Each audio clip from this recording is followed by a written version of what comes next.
What up, what up, what up? How are y'all doing? I'm doing great as usual. Now, the purpose of this video, I was watching First Take with Max Kellerman and Stephen A. Smith. These two morons. Max Kellerman, not so much, but Stephen A. Smith for sure. For sure. A question got brought up to the panel. Do we think that Tyson Fury and AJ, Anthony Joshua, for those who don't know, is gonna be the biggest fight of the year, the biggest fight that we want? Well,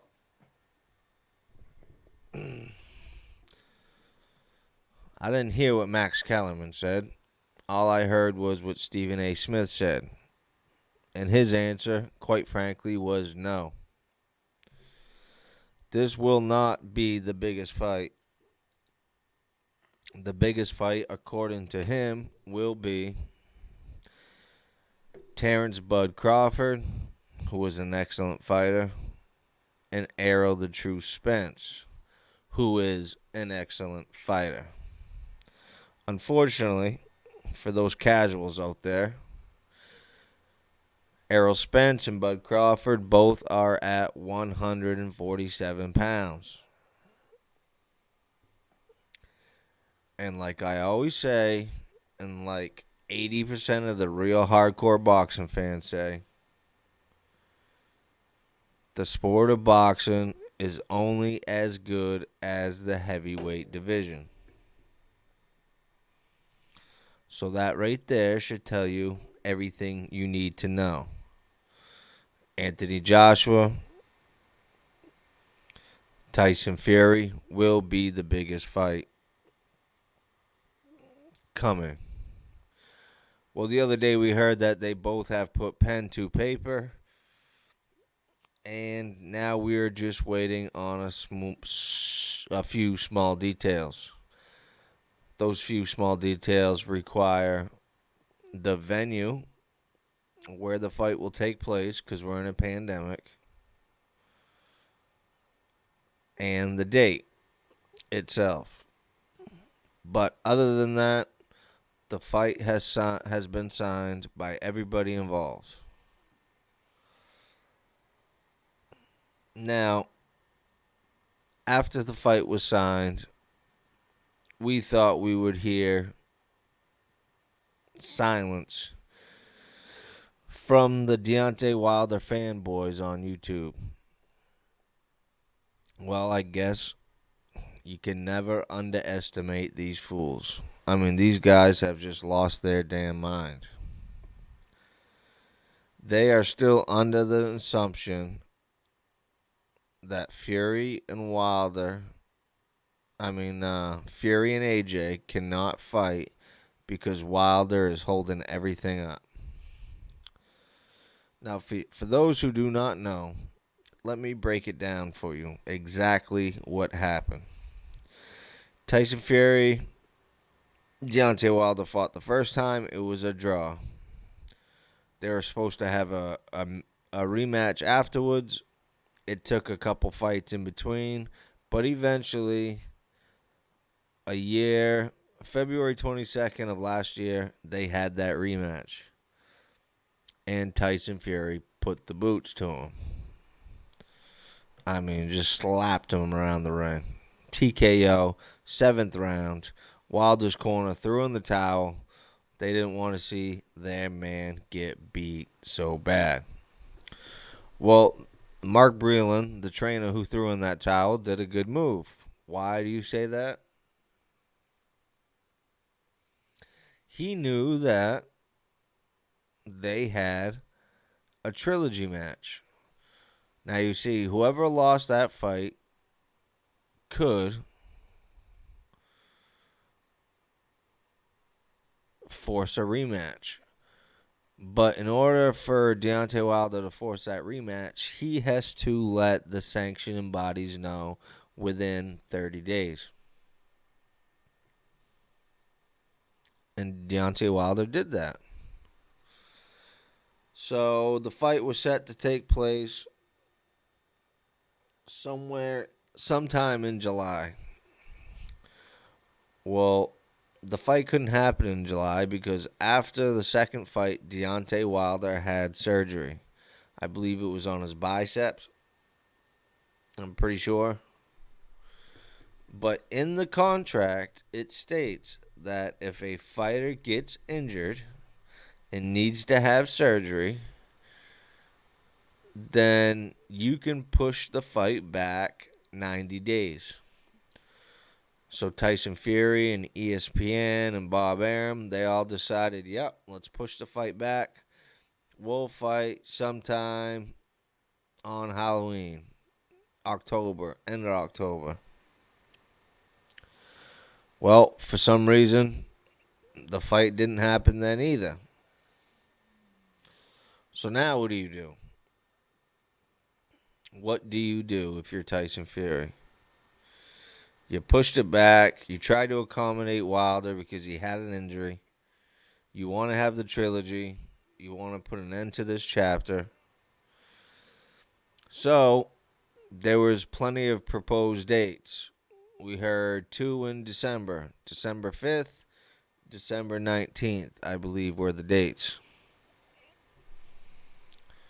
However,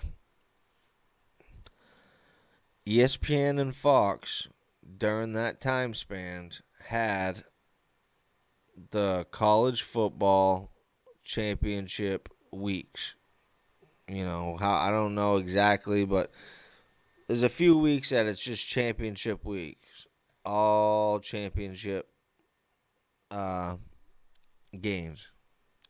So the networks told Fury and Wilder, hey, we do not want to go up against the college football because, quite frankly, college football is huge in America and we make more money off college football. So let's try to push this fight back until February. Now, this would be February 2021. Well, according to Bob Arum, is that once Deontay Wilder and Tyson Fury couldn't agree to fight in October, by the end of October, Wilder's contract has expired. So now that trilogy is null and void. They do not have to have that trilogy. But still, in good faith, Tyson Fury said, hey, if you guys can get a fight for me on the 5th or the 19th, I'll still fight Wilder. The fight didn't happen. Now, in my previous videos, I explained why the fight truly didn't happen. And it all comes down to money. Because in this third fight, Tyson Fury would have been entitled to 60% of the whole pie. 60%. And Deontay Wilder would have only been able to receive 40% of the whole pie. So I believe in my heart of hearts that the PBC and the managers and the people that represent Deontay Wilder said to themselves, it's not worth putting on this huge fight and only taking 40%. Because in the second fight, we only broke even, and that's when we had 50-50. That's when we both could get 50%. And we barely broke even. So now you're going to take another 10% away from that? We're probably going to lose money on this fight. Not Deontay, because Deontay can make money off sponsors. I'm just talking about the networks. So that's neither here nor there. So after the third fight, contract has expired. We are now hearing that Deontay Wilder wants to go to court. We are now hearing that Deontay Wilder went to arbitration. Apparently, arbitration didn't work out the way that Deontay Wilder was hoping. So now, mediation, and now he's moving to arbitration. That is the so-called rumor. But you have to remember, before this all started, Deontay Wilder said, I don't care about step aside money. I just want my revenge. I want to knock this guy out. I believe he cheated me. I believe he's a scumbag. I want to beat his ass. That was the narrative. Well, after Eddie Hearn announced Monday Tyson Fury and Anthony Joshua finally put pen to paper and the fight terms are agreed, now we're finding out or hearing about, no, this fight can't happen. Deontay Wilder's got Tyson and Fury in court, and the heavyweight division cannot move forward until Deontay Wilder allows it. Well, in my mind, that's laughable. I think that's just a crock of shit. Nobody is waiting for Deontay Wilder. The only thing people are waiting on Deontay Wilder for is for him to get back in the ring and work his way back up to the top. Because whether you're a Wilder fan or whether you're not a Wilder fan, you can't deny every time he fights, it's exciting. He can hit you with one punch, and it's good night, Vienna. But I brought up Max Kellerman and Stephen A. Smith earlier because out of the blue, Max Kellerman came out and said, well, it ain't so bad for Deontay Wilder. You know, he's going to get, $10 million to step aside. My question to you is, step aside for what? The only time you step aside or offer someone step aside money, it's like, hey, David is supposed to fight Johnny, but uh, uh, Marcus down the street, I can make more money with. So here, take a little bit of money, step aside, and I'll go fight the bigger fight. But that fight between me and the first guy has to be mandated by one of these sanctioning bodies. You know, I don't know. Maybe I didn't explain myself right. Uh, Tyson Fury will be mandated to fight the winner of Dillian White and a guy named Alexander Povetkin. The WBC will mandate Tyson Fury to have that fight. Now, Tyson Fury has two options. He can have that fight, or he cannot have that fight. And if he chooses he does not want that fight because he has a bigger fight down the road, then one or two things can happen. He can pay those guys a small fee and say, hey, I know you guys are my mandatory. I'll give you a few bucks. Keep quiet. Step aside. And I'll fight you in a little bit. But I got to go make this big paycheck off this other guy. Well, that's a scenario when a fight is mandated. Now, according to all and any reports that I have heard, mediation is over. Deontay Wilder is not a mandatory challenger. So why are these Max Kellerman, Mike Coppinger, why are these guys saying, oh, he's going to have to pay some money, $10 million? Well, why? Why? Max Kellerman just came out on ESPN and just said that. Now, we all know that Max Kellerman has people he can talk to. He has sources. He's friends with people in the industry.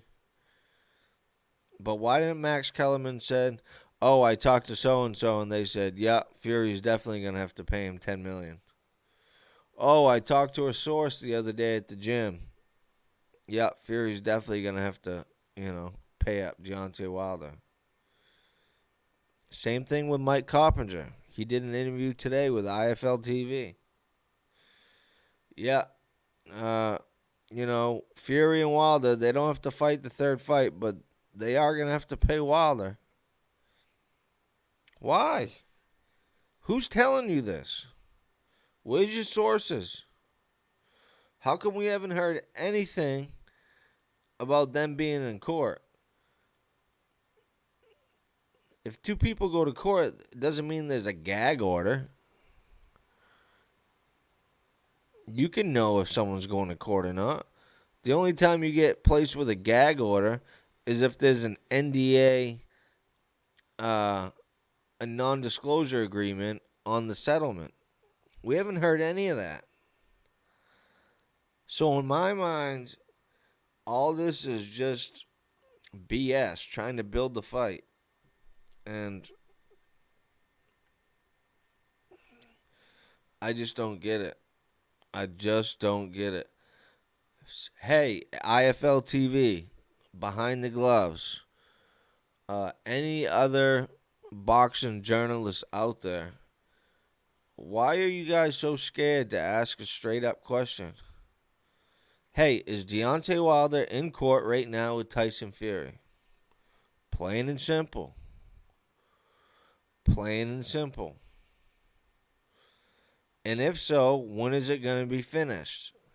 If so, is it going to affect the third fight? Well, before some reports I'm hearing, I thought Deontay Wilder was like this man right here, the Joker, with all that money behind him. And if you guys seen the movie, the Joker burns all that money.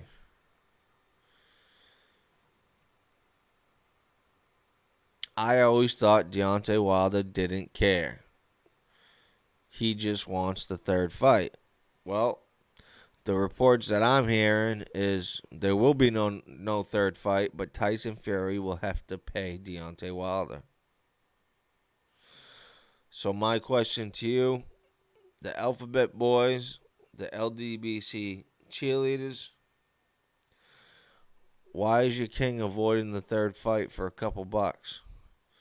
Deontay Wilder's got money. He don't need that money. Matter of fact, I'm going to take it until I hear anything different.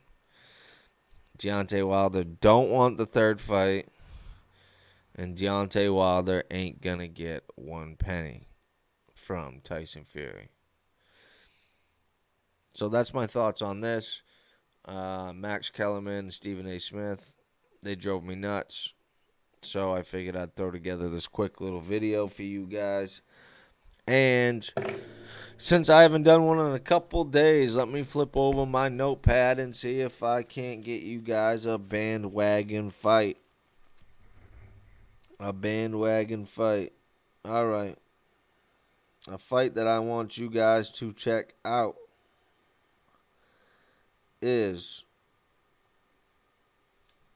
a gentleman by the name of Alvarado versus Brandon Rios 1. It is a hell of a fight. Non-stop action. You guys will love both of their fighting styles, so check that out. And before I take off, I want to let people know that if you see this video on Facebook, because I'm going to start posting to YouTube and Facebook.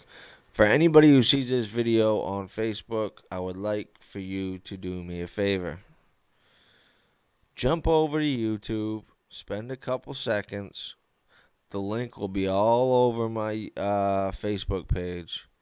Just jump over to my YouTube channel and subscribe. And give me a thumbs up. It does a great deal for the visibility of my channel. And it's always great to have as many subscribers as possible. So I appreciate everybody. I hope everybody out there is safe. And you know what it is. This is Moore's House. See y'all soon. Peace.